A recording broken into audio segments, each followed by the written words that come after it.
Mesdames et messieurs, bonjour à tous et bienvenue à la première rencontre e-santé de Martinique. Un rendez-vous organisé par l'Agence régionale de santé de la Martinique et le groupement de coopération sanitaire et des systèmes d'information de Martinique. Deux acteurs clés de l'e-santé, l'ARS, en ce qu'elle est la garante de la politique régionale de santé et qu'elle a bien compris, me semble-t-il, tout le bénéfice que le numérique peut apporter à notre système de santé. Gilles Babinet, qui nous invite dans son ouvrage « Le Big Data » à penser l'homme et le monde autrement, parle d'un océan d'opportunités s'agissant de l'e-santé. J'ajoute qu'une récente étude du pôle interministériel de la prospective et d'anticipation des mutations économiques, présentée au début du mois, c'était à la Maison de la Chimie, lors de rendez-vous à peu près identiques au nôtre, qui portait précisément sur l'e-santé, déplorait un potentiel sous-exploité en France s'agissant de cette e-santé. Le constat était le même à l'échelle de notre Martinique. Christian Ursulé, le directeur général de l'ARS, qui soulignait lors de la présentation de ses vœux il y a quelques semaines l'importance qu'il accordait au rendez-vous d'aujourd'hui, nous dira ce qu'il en est de la e-santé en Martinique. Second acteur clé de la e-santé, c'est donc le GCS6. Il faut entendre donc le groupement de coopération sanitaire et des systèmes d'information de la Martinique. Il détient la maîtrise d'ouvrage dans ce domaine et à ce titre, il est, disons, le promoteur de l'espace numérique régional santé, qu'on le désigne sous le sigle ENRS.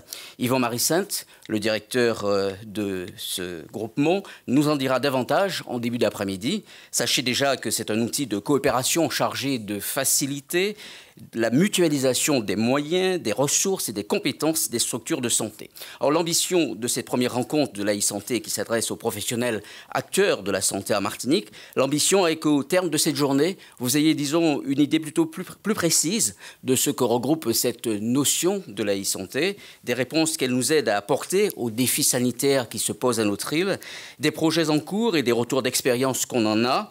Certains d'entre eux sont d'ailleurs très originaux, on dit même que certains sont uniques au monde, nous aurons l'occasion d'en savoir un peu plus dans l'après-midi, mais aussi de voir et aussi de comparer avec ce qui se fait ailleurs, dans les Outre-mer et aussi dans l'Hexagone. Sans plus attendre, je vais laisser la parole au directeur général de l'ARS, M. Christian Ursulé. C'est à vous. Bonjour à tous. Bon, j'ai une voix un peu grave, qui n'est pas habituelle.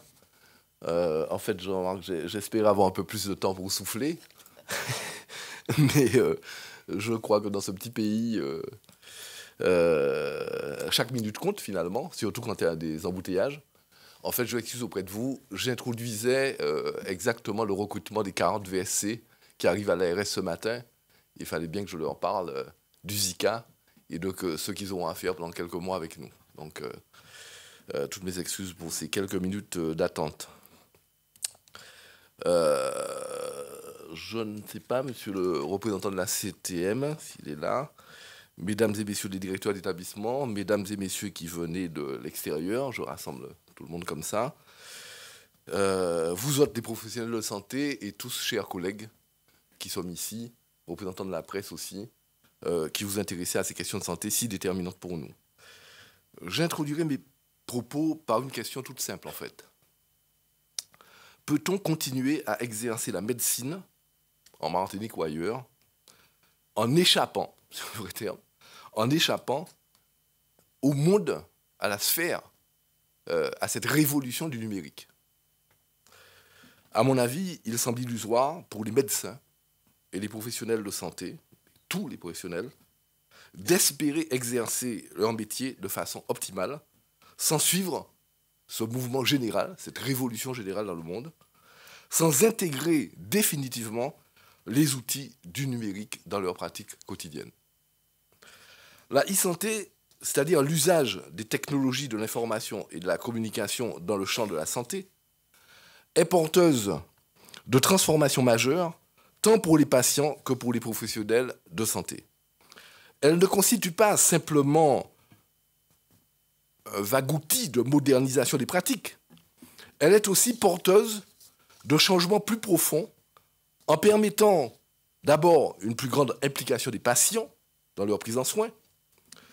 Deuxièmement, en favorisant la diffusion de l'information ouvrant aux patients des choix plus éclairés en matière de recours aux soins. Et enfin, en préconisant l'éducation à la santé et l'organisation d'une médecine plus collaborative pour la prise en charge de ces patients. Mais, pas qu'on se trompe, l'existence d'une technologie, évidemment, aussi performante soit-elle, novatrice soit-elle, ne suffit pas. L'écoute des professionnels est un prérequis indispensable afin de bien répondre à leurs besoins. L'adaptation des organisations, l'accompagnement du changement et la promotion des bonnes pratiques d'échange, de partage d'informations sont autant de clés du déploiement de la e-santé, conditionnant le bon déploiement de celle-ci, évidemment. L'implication des industriels s'appuyant sur des référents d'interopérabilité et de sécurité arrêtés par l'État, en cohérence avec les standards internationaux, est également indispensable pour faire émerger, sans risque technique majeur, pour faire donc émerger des solutions qui doivent être pérennes. On ne fait pas ça pour un moment, pour un coup. Bien. La e-santé, si elle constitue une mutation qui bouleverse notre culture de l'accès aux soins et de la prise en charge sanitaire, ne doit pas, par une espèce d'enthousiasme ou une espèce d'euphorie technologique, pour trouver une expression adaptée, elle ne doit pas donc par euphorie masquer l'objectif d'égalité des chances face à la maladie. Même si la Martinique bénéficie d'un bon niveau global de santé et d'offre de soins, malgré tout ce qu'on entend dans les coups de gueule à la radio l'après-midi, à longueur de journée, de semaines, de mois, on va dire, et qui pour partie correspond à une réalité. Hein. Je ne vais pas développer dessus, ce n'est pas le lieu. Mais enfin, on a la plus grande faillite hospitalière jamais connue de la France, dans la France sanitaire, de tout temps. Et donc, avec une situation pareille, où nous avons à remonter 360 millions d'euros et 169 millions d'euros sur une année de déficit, je crois qu'on sait faire jusqu'à 5, 10, 12 millions, ce qui étaient les chiffres annoncés à l'arrivée de l'ARS, mais personne n'a jamais fait jusqu'à maintenant en France avec 169 millions d'euros et 360 millions cumulés.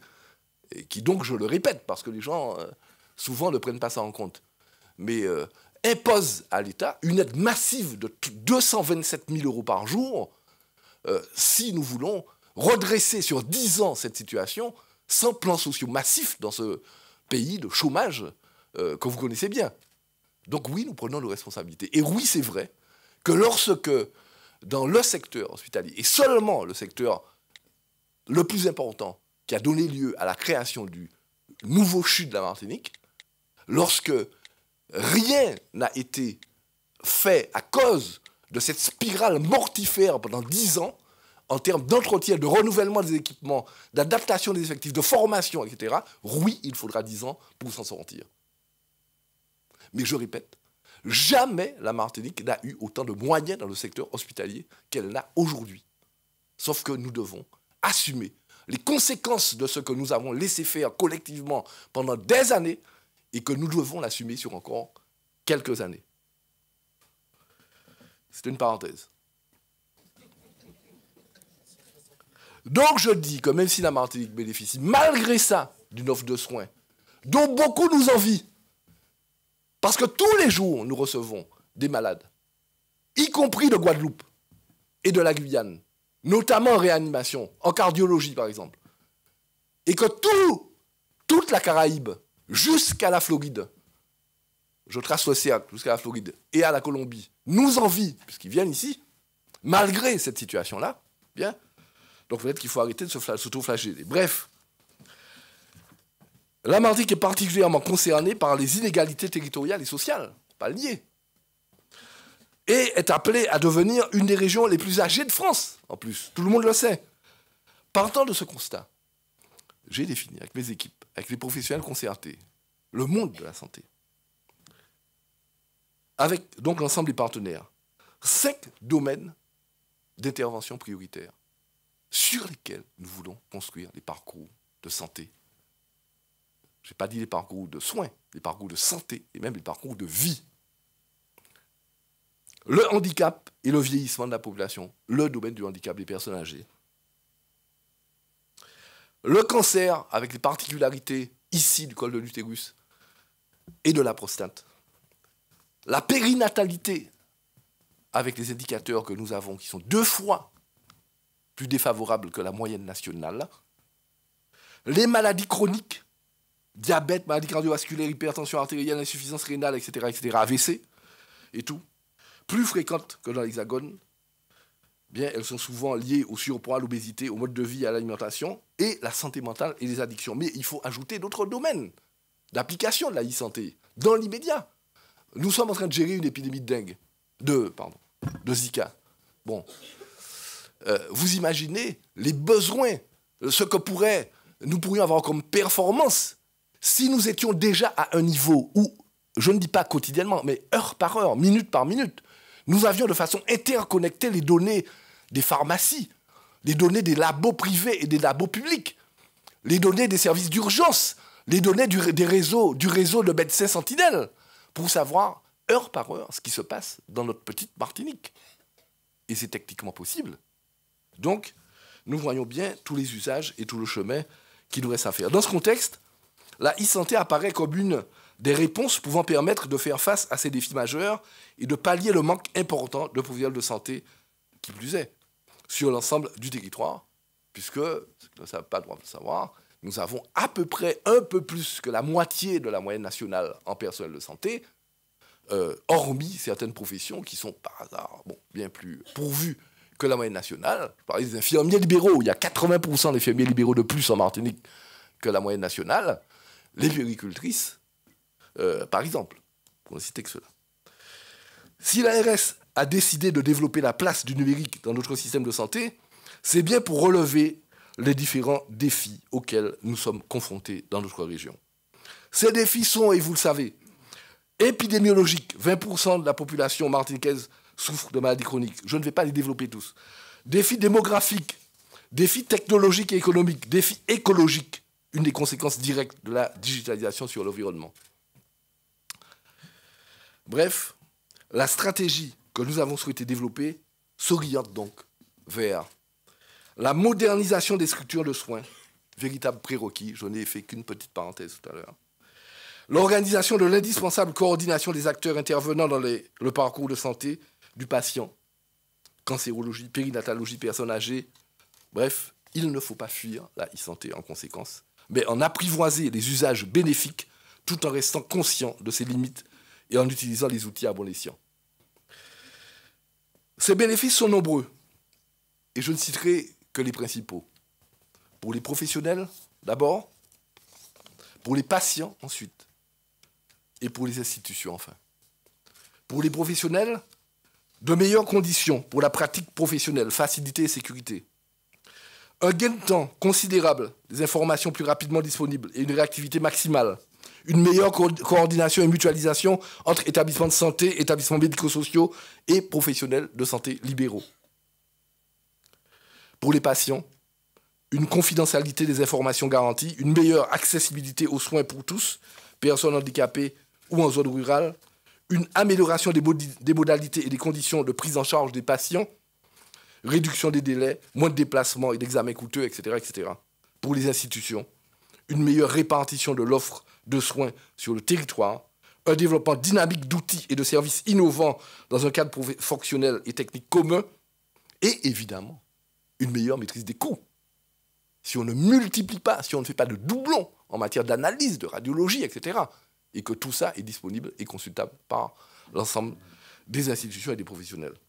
Et ensuite, la télémédecine, qui constitue un levier fondamental de la mise en place de nouvelles organisations susceptibles de relever des défis tels que le vieillissement de la population, l'augmentation des maladies chroniques, l'inégale répartition des professionnels de santé sur le territoire et des contraintes budgétaires.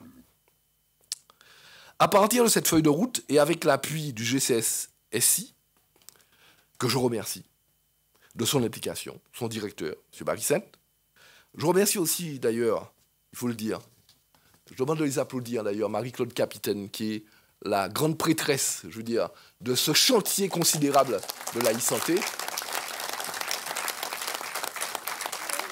parce que ça représente un investissement dont vous n'avez pas idée dans un contexte avec une difficulté inouïe, y compris de conviction de professionnels qui devraient, au contraire, nous pousser, dire au cul, c'est mal élevé de le dire, mais enfin qui devraient plus nous pousser que nous les pousser.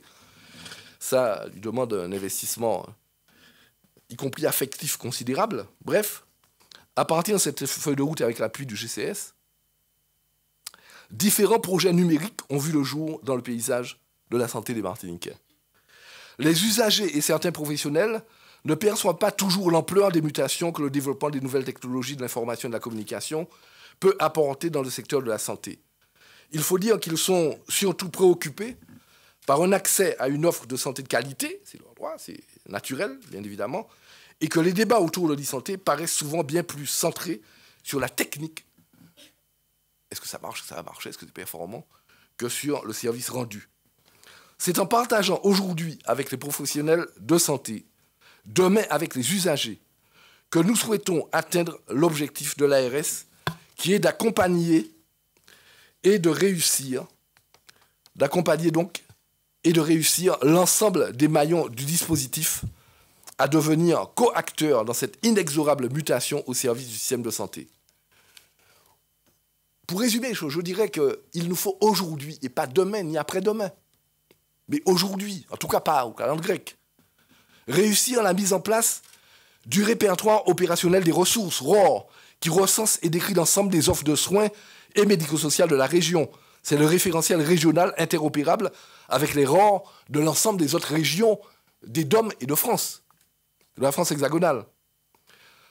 Deuxièmement, aujourd'hui et pas après-demain, les logiciels d'orientation du patient. Cet outil national, via trajectoire, est actuellement opérationnel comme pour le milieu des SSR dans la région et va le devenir pour le secteur personnes âgées et handicapées. Aujourd'hui, et pas au calendrier grec, la plateforme régionale des services, dont la télémédecine, le dossier médical partagé, DMP, la messagerie sécurisée de santé.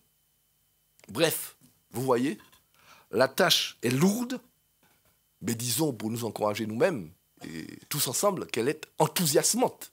Et d'ailleurs, elle est incontournable. Donc, je vous souhaite une bonne journée, de bons échanges, et je nous souhaite à tous de réussir, parce que nous n'avons pas droit à l'échec. Merci beaucoup.